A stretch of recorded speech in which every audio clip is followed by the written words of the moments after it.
नमस्कार दोस्तों। आज दोबारा आपके सामने प्रस्तुत हो रहा हूँ स्ट्रेस मैनेजमेंट के दूसरे और अंतिम वार्तालाप के लिए। तो लास्ट टाइम जो हमने देखा था कि स्ट्रेस के रीजंस क्या हो सकते हैं और स्ट्रेस के सिम्टम्स क्या हो सकते हैं, उससे आगे बढ़कर आज हम देखेंगे कि स्ट्रेस को हम कैसे ओवरकम कर सकते हैं। तो स्ट्रेस को ओवरकम करने के बहुत से आसान तरीके हैं दोस्तों। तो उस पर आज हम बात करने वाले हैं कि ज़्यादातर स्ट्रेस जिन लोगों को होता है वो जॉब करने वाले हो सकते हैं, अपने व्यवसाय और नौकरी में, धंधे में कई लोगों को कई किस्म का स्ट्रेस होता है। तो दोस्तों ये होता है कि हम अपने धंधे को, अपने अपने व्यवसाय को, अपनी नौकरी को किस तरह से हम ले रहे हैं, तो उस हिसाब से हमको स्ट्रेस कम या ज़्यादा या स्ट्रेस से हम बाहर आसानी से निकल सकते हैं। दोस्तों, मेरी पुलिस की ट्रेनिंग में मैंने अक्सर देखा है कि जब मैं उनसे बात करता था तो पुलिस वाले जो बंदे, हालांकि ये बात बिल्कुल सही है कि उनकी जॉब जो है वो काफ़ी स्ट्रेसफुल रहती है। उनकी 24/7 की जॉब होती है, उनमें उनको काफ़ी स्ट्रेस फेस करना पड़ता है। तो इसलिए वो लोग, जब मैं पूछता हूँ कि आपकी जॉब आप कैसे महसूस कर रहे हो, तो बिल्कुल मायूस होकर बताते हैं कि यार साहब, हमारा जॉब तो बिल्कुल बकवास जॉब है, बहुत स्ट्रेस रहता है और पता नहीं हम इसको कैसे फेस करें। तब उनसे मैं एक सवाल करता था कि आप मुझे बताइए कि ये जो स्ट्रेस आपको मिल रहा है वो जॉब की वजह से मिल रहा है? बोले हाँ, ये जॉब की वजह से हम फेस कर रहे हैं। और मैं उनको ये पूछता था कि हालांकि ये जॉब की वजह से नहीं है, लेकिन जॉब में जो सिस्टम एडॉप्ट की है, ठीक है, उसकी वजह से आप फेस कर रहे हो। तो बोले हाँ, ये बात भी सही है सर, कि हमको जॉब की वजह से और उसकी सिस्टम की वजह से हम फेस कर रहे हैं। तो दोस्तों, उनसे तब मैं सवाल करता था कि आप पुलिस बंदों में से ऐसे कौन है कि जो ज़बरदस्ती इस पुलिस की जॉब में ज्वाइन हुए हो? तो हर कोई ये बोलता था, नहीं साहब, हम खुद अपनी मर्ज़ी से काफ़ी तकलीफ़ और मेहनत करके इस जॉब को हमने हासिल किया है। तब मैं उनसे कहता था दोस्तों कि जिस चीज़ को हमने अपनी मर्ज़ी से स्वीकार किया है, उसका जिम्मेदारी भी हमेशा अपना ही होता है। तो माना कि पुलिस की जॉब में या कोई भी जॉब में अगर आप महसूस कर रहे हो कि आपको प्रॉब्लम है, तो सबसे पहले सोचने वाली बात ये होती है कि क्या ये जॉब हमने खुद चुना है? तो ये रिस्पॉन्सिबिलिटी भी हमारा है। तो मैं उन पुलिस के बंदों को हमेशा पूछता हूँ कि सिस्टम का प्रॉब्लम है, आपको लग रहा है? तो बोले हाँ साहब। मैं उनको ये भी कहता था कि हो सकता है आने वाले सालों में ये सिस्टम का प्रॉब्लम और बढ़ जाए, तो क्या करोगे आप? तो उनके पास ये आंसर नहीं होता था साहब। तो मैं उनको ये कहता था कि आपके पास सिर्फ 2 विकल्प हैं, आपके पास सिर्फ 2 ऑप्शन है। एक, या तो आप सिस्टम से बाहर आ जाइए, मतलब कि आप अपनी जॉब छोड़ दीजिए, या तो फिर सिस्टम को दिल से एक्सेप्ट कर लीजिए। जिस दिन आपने सिस्टम को एक्सेप्ट कर लिया, देखिए आपका 50% तो स्ट्रेस वैसे ही कम हो जाएगा। ठीक उसी तरह से जिस जॉब में भी आप हो, जिस व्यवसाय में हो, जिस बिजनेस में हो, अगर उसका जो प्रॉब्लम है उसको आपने सही तरीके से जान लिया कि ये प्रॉब्लम जो है इस फील्ड का है, इस सिस्टम का है, तो इस सिस्टम से जुड़े हर लोग, इस बिज़नेस से जुड़े हर लोग अगर प्रॉब्लम स्ट्रेस फेस कर रहे हैं, तो बट ऑब्वियस है कि मुझे भी ये फेस करना पड़ेगा। लेकिन औरों की कंपैरिजन में मैं अपने आप को कैसे उसमें से रिलैक्स कर सकता हूँ या कैसे उसमें से बाहर आ सकता हूँ? तो सबसे पहली बात यह है दोस्तों कि हम अपने आप को मेंटली प्रिपेयर करें। दूसरी बात है दोस्तों कि इस स्ट्रेस को जब हम फेस करते हैं तो हमारे व्यवहार में परिवर्तन आता है। जब हम स्ट्रेस महसूस करते हैं तो हमारी बातचीत में, हमारे व्यवहार में, ठीक है, हमारे जो अपने होते हैं वो फ़ौरन महसूस करते हैं कि आप कुछ प्रॉब्लम में हो।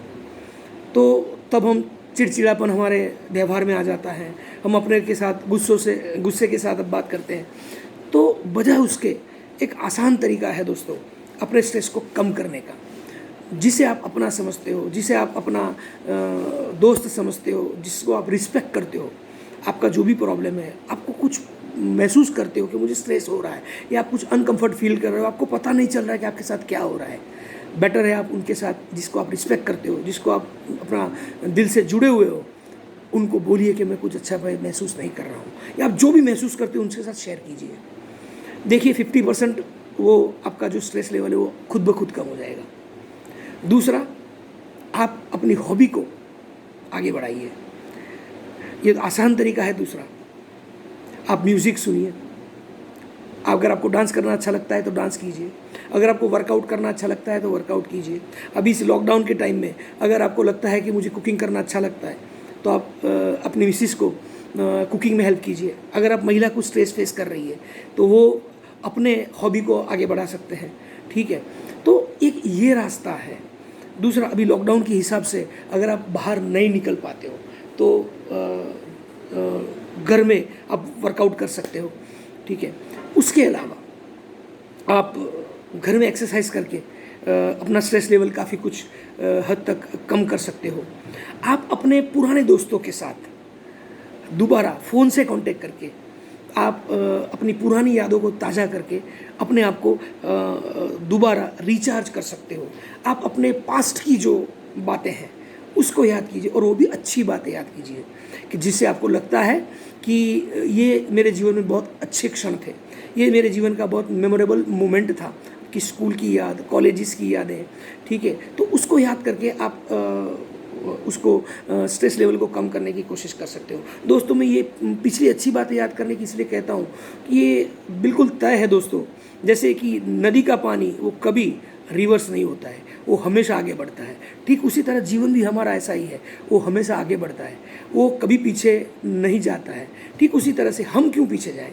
अगर जाना ही है तो अच्छी यादों के साथ हम पीछे जाएं और उसको हमें वर्तमान में लाएं और भविष्य के लिए अच्छा सोचें।